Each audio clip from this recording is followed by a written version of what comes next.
થરામાં ચૌધરી સમાજની મહાપંચાયત યોજાઈ। દેવ દરબાર મઠ વિવાદ મામલે ન્યાયની માંગ સાથે સમાજે 10 દિવસનું અલ્ટિમેટમ આપ્યું। સમય મર્યાદામાં કાર્યવાહી નહીં થાય તો ઉગ્ર આંદોલનની ચેતવણી અપાઈ છે। સ્થાનિક સ્તરે મામલો ચર્ચાનો વિષય બન્યો છે। હવે સાંભળીએ અજમલભાઈ ચૌધરીને। તો આજે આ લાખણી પવિત્ર ભૂમિની અંદર આપણા જાગીરી મઠ ગોવિંદપુરી બાપુ અને સર્વ કાર્યકર્તા અને આજના અધ્યક્ષસ્થાન એવા પૂર્વ પ્રમુખ ખેતાભાઈ અને આપણા મહેમાન આવેલા ભેમાભાઈની અને સર્વ સમાજથી બધા બજારેલા મારા વડીલો એમને એક વાત મારે કરવાની છે। ખૂબ દુઃખદાયક વાત છે। જેને ભાઈ છે એને હું વાત કરતા મારું યુ ભરી જાય એમ કે આટલી બધી મારા માટે આફત આવેલી છે, પણ આ તો જબરો છે લાગણી છે, જબરો છે ઓગળો તે આ વાતને બારી આવી ને કે મારી વાતને કોઈ સાંભળો જ નહીં। જે મારા માટે કૃત્યુ કર્યું અને જે મારા માટે આફત આવી છે તો મને ખબર છે કે હું તમારી જાહેરમાં કહી શકું એમ નથી। આટલું મને દુઃખ ને આટલું મને હેરાન કરેલું છે। શેરી કક્ષાની અંદર જો હું કોઈ કરવા જતો હતો તો સાહેબ મારું ફાયરિંગ થાય એમ હતું। આટલી બધી હદમાં મારા માટે કૃત્યુ કર્યું છે। એટલે આજે તમને બધાને મેં બોલાયા છે।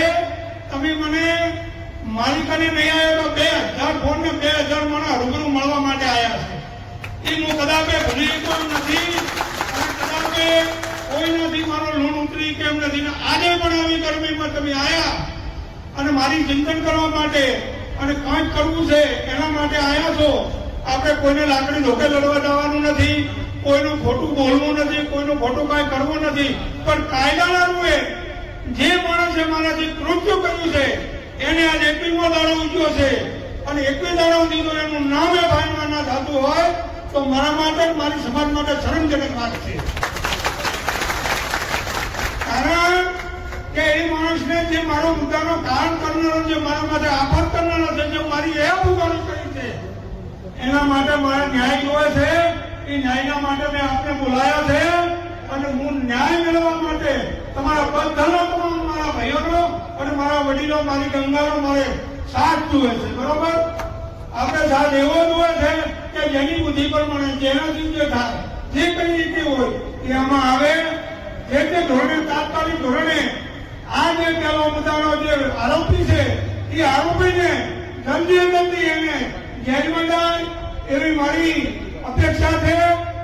અને બીજું કે જે વાત છે એ કોઈ મારા વડીલોને, મારા મિત્રને કહેવું છે કે ખોટી કોમેન્ટ, ખોટું પેલું ફલાણો આવો, ઢોકણો આવો, આપણે કોઈને કામ કરવું નથી। આપણે એક જ આવી વાત છે।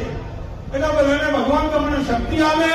મારા માટે આવ્યા છો, તમને ભગવાન રક્ષણ કરશે અને મારા માટે ન્યાય લેવા માટે હું ઘણી વાત કરવા જઉં તો સાહેબ મારું હિન્દુ ફાટી જાય એટલે કારણ કે એને જે મારા માટે કર્યું છે ને એ તો મને રાત્રે તારો ઊંઘ આપતી નથી અને એની પટ્ટી થયેલા ત્યારે મારે હિન્દુ ફાટી જાય છે। આટલું કૃત્ય કર્યું છે અને સંત કહેવો તે આપણે રાક્ષસ કહેવો। આના માટે શું હવે હું કહું છું કારણ બધી વધારે વાત નથી, તમે જોઈ નથી જે મીડિયા શક્તિ આવે ને એ તો એને મારું મીડિયા નથી ને તમારું મારી લોહી ઉકળી જાય। આટલું બધું એક કલાક સુધી તો મારા માટે આવું કર્યું હોય કોઈ એવો વ્યક્તિ ના આવ્યો હોય જયનગરમાં કે એટલે ભાઈ આવું શા માટે કરો છો, હવે હદ થઈ ગઈ છે, આવું કોઈ કહેનારો ના આવ્યો। તો વિચાર કરો, આવી પવિત્ર જાતિ તો કોઈ દર્શન નાયક ના આવ્યો, કોઈ હારી વાત કરનારો ના આવ્યો। અને હું એટલો બીજો મન કે જે કરવું એ કરી અને પછી મને ભેજો છે। આ તો મારા છોકરાનો ફોન આવ્યો કે પપ્પા ચેન્નાઈ એટલે વાત કરી બધા બાજરી લેવા ગયો છું અને હું આવ્યો છું ને એને ટાઈમથી વાત કરી કે પેલી વાત હતી એમ મને અહીંયા લઈ ગયા છે પણ હું હેડવાનું કરું છું, મને કાંઈ થયું નથી, તું ચિંતા ના કરતો।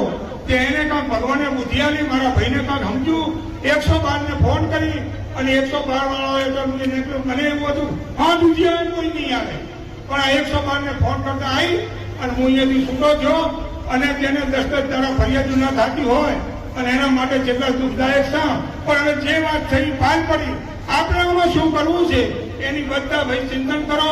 જેને જે બુદ્ધિ પ્રમાણે વાત થાય એવી વાત કરો અને એ વાતથી આપણને આ જે ગુનેગાર છે એનું નામ એ ભાઈમાં ઠાવવું પડે ને ઠાવવું પડે। આવી હું લાગણી ભગવાનને પ્રાર્થના કરું છું। આટલી વાત હું વિનવું છું। જય